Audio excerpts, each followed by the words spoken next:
महाराष्ट्रातील शेतकरी मित्रांनो आणि महाराष्ट्रातील तमाम मंडळींनो, महाराष्ट्रावर या घडीला सर्वात मोठी, अत्यंत भयानक आणि थरकाप उडवणारी बातमी समोर येत आहे।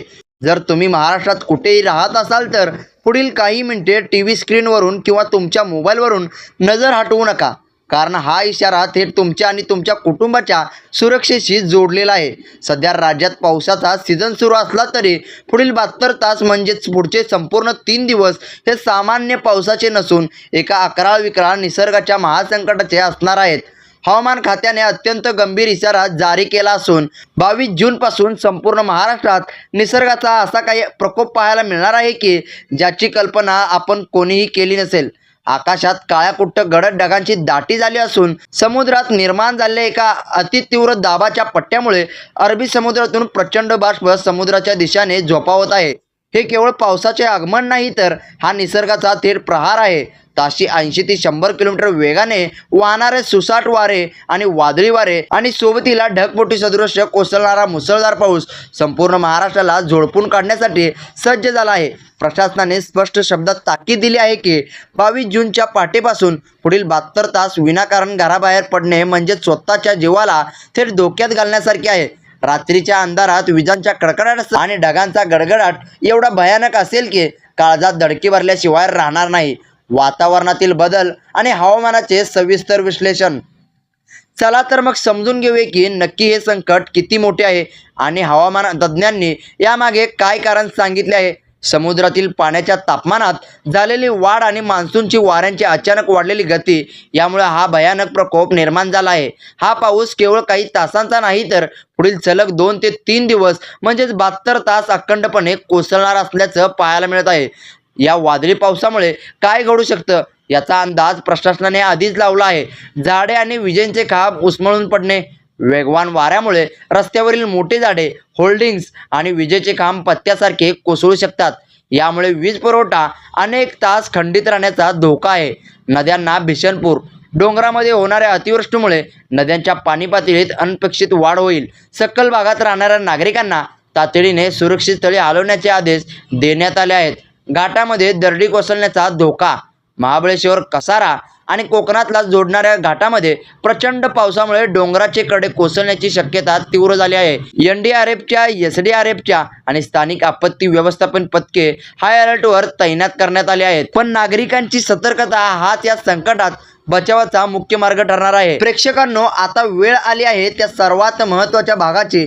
संपूर्ण महाराष्ट्रात पाऊस होणार असला तरी 22 जून पासून पुढील 72 तास विशेषतः 10 जिल्ह्यावर निसर्गाचा हाहाकार पाहायला मिळणार आहे। इथे थेट रेड अलर्ट आणि ऑरेंज अलर्ट जारी करण्यात आला आहे।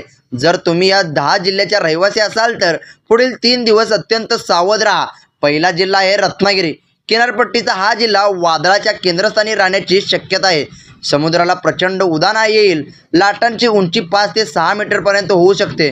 मुसळधार ते अतिमुसळधार पावसाने नद्या धोक्यांची पातळी ओलांडेल। त्यानंतर दुसरा जिल्हा आहे सिंधुदुर्ग। दक्षिण कोकणातील या जिल्ह्याला वादळी वाऱ्याचा थेट तडका बसेल।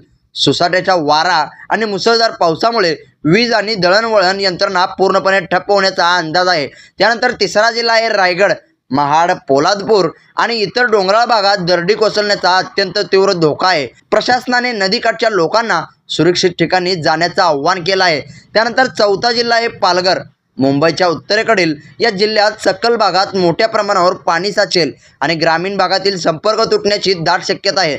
त्यानंतर पाचवा जिल्हा आहे ठाणे। शहरी आणि ग्रामीण अशा दोन्ही भागात जलमय परिस्थिती निर्माण होऊ शकते। जोरदार वाऱ्यामुळे झाडे पडण्याची घटना वाढण्याची शक्यता आहे। त्यानंतर 6वा जिल्हा आहे मुंबई। देशाची आर्थिक राजधानी मुंबईत हाय अलर्ट जारी केला आहे। मोठ्या लाटा आणि ढगफुटी सदृश पाऊस एकत्र आल्यास सखल भागात पाणी तुंबून लोकल रेल्वे आणि रस्ते वाहतूक पूर्णपणे विस्कळीत होऊ शकते। त्यानंतर 7वा जिल्हा आहे पुणे। पुणे शहर आणि विशेषतः घाट माथ्यावर लोणावळा, खंडाळा, लवासा अत्यंत भयंकर पाऊस पडेल। धरणामधून मोठा विसर्ग होण्याची शक्यता असल्याने मुळा मोठा नदीकाठच्या नागरिकांना सतर्क केले आहे। त्यानंतर 8वा जिल्हा आहे सातारा। महाबळेश्वर आणि नवाजा परिसरात विक्रमी पाऊस पडण्याचा अंदाज आहे। डोंगराळ आणि दुर्गम भागात राहणाऱ्या नागरिकांनी सुरक्षित स्थळी आश्रय घ्यावा। त्यानंतर 9वा जिल्हा आहे कोल्हापूर। पंचगंगा नदीच्या पाणी पातळीत झपाट्याने वाढ होऊन कोल्हापूर पूर परिस्थितीत निर्माण होण्याचा धोका आहे। नागरिकांनी प्रशासनाच्या सूचनांकडे डोळेझाक करू नये. त्यानंतर 10वा जिल्हा आहे नाशिक. उत्तर महाराष्ट्रातील या प्रमुख जिल्ह्यात विजांच्या कडकडाटासह वादळी पाऊस होईल. गोदावरी नदीकाठच्या गावांना आधीच सतर्कतेचा इशारा देण्यात आला आहे. प्रेक्षको, हे संकट खरंच अभूतपूर्व आहे. निसर्गाच्या या रौद्र रूपापुढे मानवी शक्ती हतबल ठरते. म्हणूनच पूर्वकल्पना आणि खबरदारी हाच स्वतःला आणि आपल्या कुटुंबाला वाचवण्याचा एकमेव मार्ग आहे.